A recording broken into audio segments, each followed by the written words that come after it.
So you can almost always find somebody out in the courtyard you can talk to or play with. The first benefit, I would say, is living with a wonderful group of people. Well, for me, cohousing is when people are choosing to have community in their lives. Because we know our neighbors more than people living in single-family homes. When I came here, it just felt like I came home.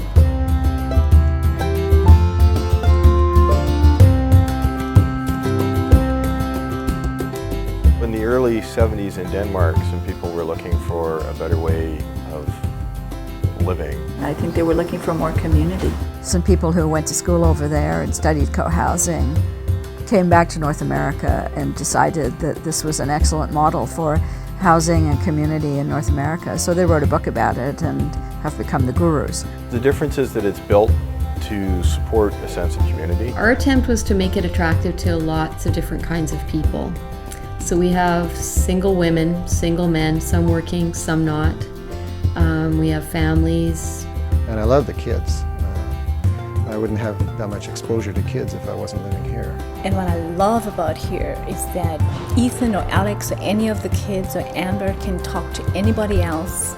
There's people in sort of every age group here, all the way from infants to elders, and everywhere in between you can find here. I think that's extremely healthy for us to not have a monoculture like that. And there are also deeper levels that you can enter into cohousing. We were involved for 3 years before move-in, figuring out what the shape of the building was going to be, how many units were going to be in it, and down to the final design and so on. I would say that we're an environmentally aware group of people, and that we tried right from the construction stage to do whatever we could to do the right thing environmentally and sustainably. We've then covenanted a very high percentage of open land, which we will not touch, but it has wildlife habitat value.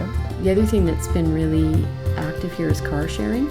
We have one woodworking shop for 31 homes as opposed to 31 woodworking shops, and the list goes on. Certainly, some of the concerns were that if you live in a place like this on top of each other, you wouldn't have privacy. That's certainly not been my experience. We don't flush people out of their homes. If they want to hide for 6 months at a time, it's totally possible to do that.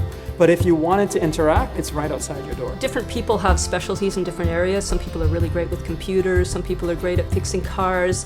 So we kind of have this pool of knowledge that we share with each other. We share a lot of things, like if I would have been at another house that wasn't cohousing, I wouldn't have like a trampoline, a ton of kids to play with, a big playroom. We've got a lot of quality built into this building that's beyond the surface, sort of deep down, the kind of stuff you care about, roofs that don't leak and, all that kind of thing. Because we just made sure, as we were designing it, that we were going to get something we could live with. Sloped roofs that are south-facing, so they'll take solar panels for domestic hot water. We have these high-efficiency boilers, but they're even more efficient because the water that comes into them is preheated by solar heat. Our units are not large on the scale which many people are accustomed to in our society today. So we have from 680 square feet all the way up to maybe 1,700 square feet for 4-bedroom homes. Stacked townhouses, we have just 3-story townhouses that are ground to roof, and we have apartments it's a 4-level apartment building. We have the guest room. We have a meeting room where people can sort of meet in a more professional way with someone. And then there's the more homey environment of the common house. The theory being that you don't need as much extra space inside your unit because when you need more, you go use the common house. The common house is a space that enables the community parts of cohousing. It's really the heart of the community. It's a very busy place. We have a wonderful kitchen, which is big enough for half a dozen people to be preparing a meal in at one time. I think one of the best things about the Common House is the opportunity for us to gather on special occasions, for us to have meals there at least 2 or 3 times a week. I've had yoga teachers come and teach in the multipurpose room. Movie nights. Pilates, yoga and belly dancing. It allows us to have all sorts of experiences and interaction with each other that we wouldn't have, if we didn't have that common space.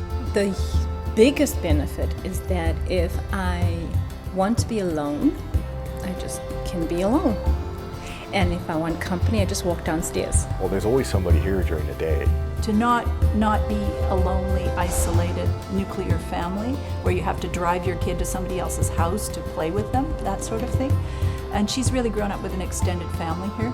Your friends live 100 paces away. You can just go and visit your friend without having to make arrangements or anything. Instead of going to their backyard or your backyard, you could just play in the middle.